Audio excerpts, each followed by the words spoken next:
mundo segue em frente, mas hoje tem dois lados opostos. O antagonismo provocado por posições radicais tomou conta do espaço, principalmente nas redes sociais. E quem vai explicar este panorama complexo para a gente é o rabino e escritor Newton Bonder. Querido, que privilégio te receber aqui. Vamos bater papo. Vamos lá. Sobre um tema um tanto cabeça, mas que faz parte do nosso dia a dia, né? Com certeza. A gente vê uma radicalização de opiniões, de ideias. A gente está numa espécie quase de totalitarismo 2.0, assim? Não, eu acho que realmente a gente tem, por razões assim que são, talvez precisasse fazer uma análise muito profunda assim do mundo, mas seja lá por quê, nós estamos num momento assim onde as pessoas estão se sentindo muito desafiadas assim na sua identidade. Né? Talvez seja o multiculturalismo, seja essa transformação muito grande que está acontecendo em todos os âmbitos, na família, nas tribos, na sociedade. E as pessoas se sentem muito ameaçadas na sua identidade. Então, eu acho que a gente tem o fenômeno dos fundamentalismos, né? Num panorama meio mundial, assim, mas numa coisa mais local, eu acho que as pessoas acabam buscando o seu grupo, seu time. Lugar de conforto, quase, né? Um lugar onde você, nesse livro que eu escrevo, eu vou olhar um pouco até esse lugar quase que das nossas origens, que são origens animais mesmo. Se você vai olhar no mundo dos macacos mesmo, né, você vai ver que eles têm uma construção muito de grupal, né, extremamente agressiva para quem não é do grupo. Então eu acho que toda vez que a gente tem muitas ameaças, como eu acho que é o mundo de hoje, a gente vai para esse lugar muito primitivo e é um lugar onde você quer rapidamente identificar quem é do seu time e quem é do outro time. O livro que você está fazendo referência é o Alma e Política, um regime para seu partidarismo. Está aqui. E isso não é só no âmbito da política, né? Ou seja, esse conservadorismo, ele é em todos os lados, né? Ou não? Eu acho que ele tem um lado, um lado mais conservador, que eu acho que se tornou tem mais voz hoje. A gente passou um período muito grande onde o que a gente chamava do lado liberal, o lado, uma visão até mais humanista, se sentia muito à vontade de se pronunciar e era esse o lugar quase que de uma moral, né, que a gente viveu nos anos já 90, né? Mas hoje tem uma direita, um lugar mais conservador, que é muito vocal, se sente legitimado para se posicionar, né, com menos constrangimento. E isso gerou essa polarização de duas narrativas. De direita e esquerda, né? De direita e esquerda. Esse livro, como todos os livros que eu escrevo, né, eu escrevo não ficção, mas a minha não ficção, ela sempre tem um lado, digamos assim, ficcional na minha não ficção, que é um momento que é quase um drama interno que me leva a escrever de forma não ficcional, normalmente eu vou para esse lugar de sabedoria, de sapiência, que eu acho sempre muito interessante, curioso, porque o mundo muda muito e é o mesmo ao mesmo tempo. Né? Eu acho que essa para mim, é sempre uma tensão muito viva na minha escrita, né? De que as questões mais particulares são as mais universais. É ilusória essa sensação de que, por exemplo, nas últimas décadas, tudo mudou muito rápido, ou seja, antigamente as mudanças eram talvez um pouco mais lentas e nos últimos 30 anos, sei lá, se pegar 20 anos, a gente vê que tudo veio numa avalanche de mudanças e talvez por isso cria essa reação de, opa, peraí, para o mundo que eu quero descer, eu quero voltar ao que era. Mas essa avalanche de mudanças, ela tem ainda como o lugar que recebe essas avalanches é o mesmo lugar de há 1000 anos atrás. Né?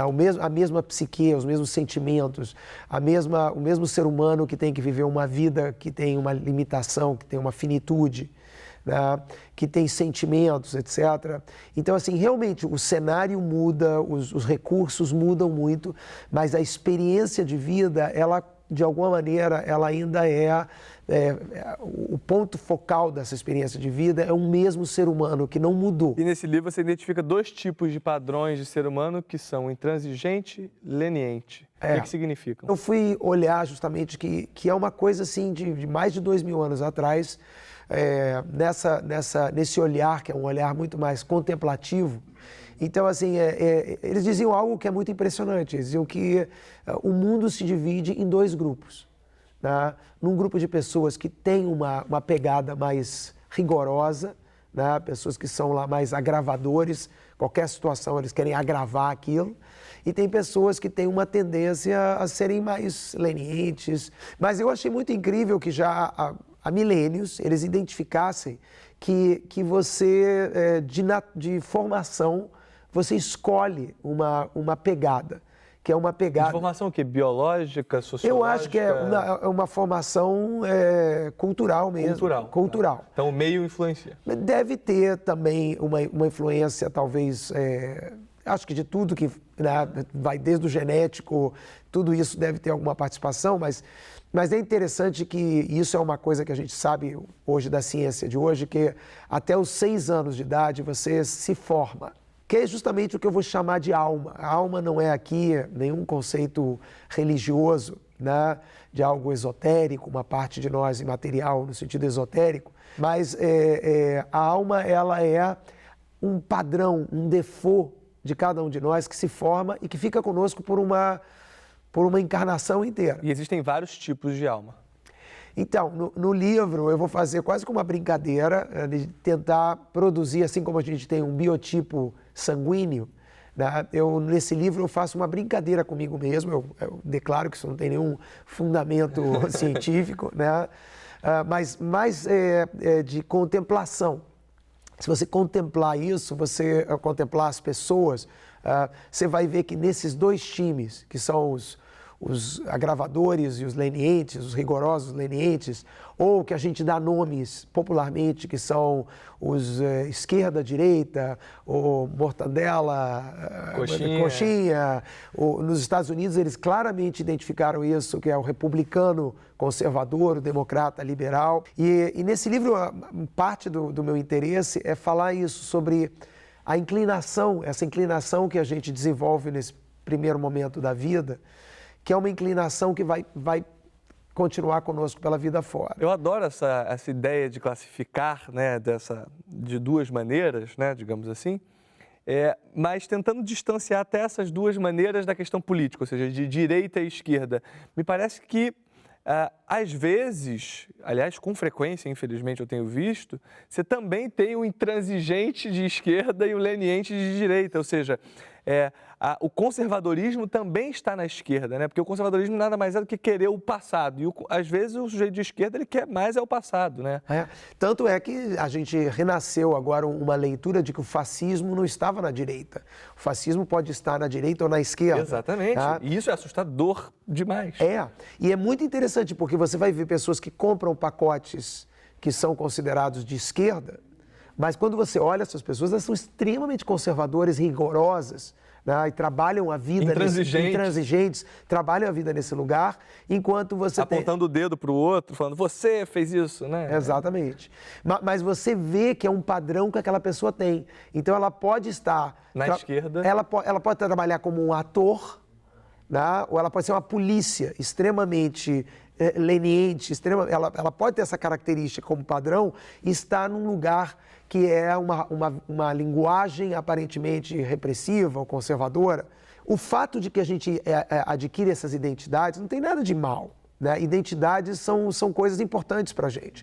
A gente tem hoje uma discussão muito grande sobre gênero, né? Que no fundo a gente está entendendo que o gênero é uma identidade. Né? O que para dado momento era uma coisa científica, gênero é uma coisa biológica, né? Mas a relação que as pessoas têm com masculinidade, feminilidade, todas essas questões todas, ela é muito mais de uma identidade, né? Que hoje ganha espaço.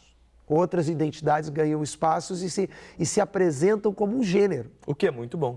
O pensamento no mundo hoje está mais conservador? Nós perguntamos ao filósofo Francisco Ratzo, autor do livro Imaginação Totalitária. Vamos ouvir a opinião dele? Dentro da modernidade, quer dizer, no período moderno, por razões complexas da natureza da modernidade, a crença religiosa foi perdendo espaço, foi se esvaindo e ocupando, assim, uma crença na política. A política passou a ser uma espécie de substituta da religião. E eu entendo que a imaginação totalitária se adequa a essa crença. Ela se aproveita dessa crença política de responder aquilo que o ser humano mais espera da sua vida no mundo. Quer dizer, como a religião não dá mais essa resposta, então as pessoas, o crente político, passa a depositar as esperanças na política, no sentido mesmo de que política resolverá os nossos dramas humanos, as nossas grandes perguntas, as perguntas mais fundamentais da existência, quando na verdade a política nada mais é do que manter uma relativa ordem pública, segura. Então eu estou preocupado muito com aquela pergunta assim, será que é possível os totalitarismos novamente? Sabe? A gente viu os totalitarismos históricos, sejam na Alemanha, na União Soviética, enfim, em regimes que são considerados historicamente totalitários, seja o fascismo, o comunismo, o nazismo, mas eu não estou preocupado em descrever esses regimes. Eu queria entender qual é a disposição política interna à nossa consciência, que se fosse produzir um Estado, que tipo de Estado produziria. Então, a imaginação totalitária eu identifico como uma forma de descrever essa crença política. Nós que estamos no Brasil vendo um país numa situação de crise, com candidatos e possibilidades, a meu ver, algumas bastante perigosas.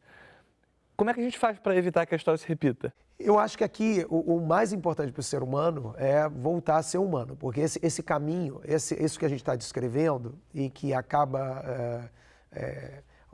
O medo, ele sempre provoca em nós uma reação animal. E aqui eu posiciono a reação animal versus a humana. A humana é civilizatória, é essa que está tentando construir outras relações, criar um pacto social entre a espécie humana, em que a gente saia de uma natureza de disputa animal mesmo, né? Presa e predador, né?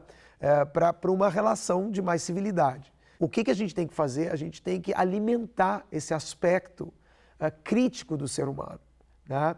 É ele que dá ao ser humano assim, a força de se contrapor a esse medo. É o que estamos tentando fazer aqui, ao conversar sobre esse assunto. Um pouquinho a gente está tentando. Bem, chegou a hora de você ver a dica que a Cate Navarro tem para a gente hoje. A gente volta já, depois do intervalo.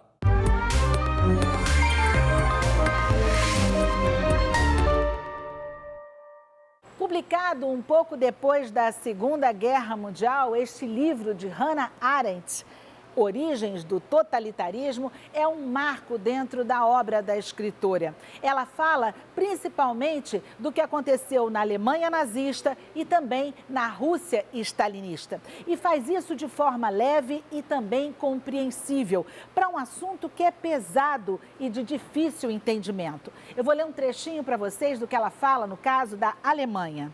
O próximo passo decisivo no preparo de cadáveres vivos é matar a pessoa moral do homem. Isso se consegue principalmente tornando impossível pela primeira vez na história o surgimento da condição de mártir. Quantos aqui ainda acreditam que um protesto tenha mesmo algum valor histórico? Ela continua fazendo uma narrativa precisa de vários fatos históricos e nos fazendo refletir. Afinal, o totalitarismo ainda existe no século XXI.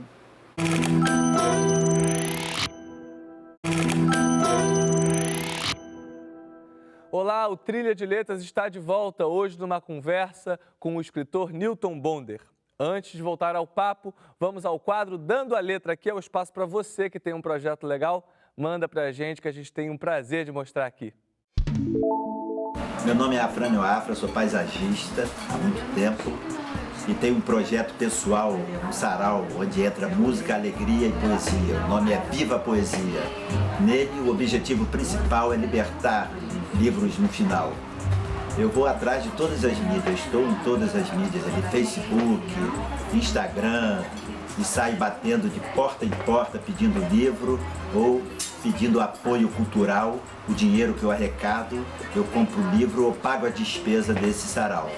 Milton, você escreveu um livro chamado Alma e Moral, que virou uma peça de teatro de sucesso com a Clarice Nisquier. Queria que você falasse um pouco sobre a experiência de ter justamente um texto transposto para o teatro e do que se trata o livro. O livro Alma e Moral é um livro escrito, é interessante esse lugar. E eu acho que eu escrevo sempre assim, por isso que sempre eu tive uma dificuldade, você vai me procurar em livraria, os livreiros, eles não sabem muito bem onde me colocar. No início eu fui muito colocado em autoajuda, quando os meus livros, na verdade, são mais o contrário de autoajuda, autoatrapalha. Porque são livros muito mais de autoajuda, normalmente é com respostas, é um desejo de oferecer. De perguntas e provocações do que respostas. Os meus livros são muito mais de perguntas e assim, eles não têm uma preocupação de chegar a uma resposta, mas levantar muitas mais perguntas do que você começou. Então, assim, já tinha essa dificuldade. Mas eu sempre, eu estou com 21 livros escritos. E cada livro meu, eu posso resgatar nesse livro um drama. Então, assim, eu não escrevo como rabino que está escrevendo sobre coisas da tradição judaica, ou de sabedoria. No fundo, em cada livro tem uma questão que me dizem, cara, aqui tem um drama. Esse livro bem claro sobre o drama dessa polarização. Na Alma e Moral tinha o drama dessa coisa toda de perceber como que as pessoas...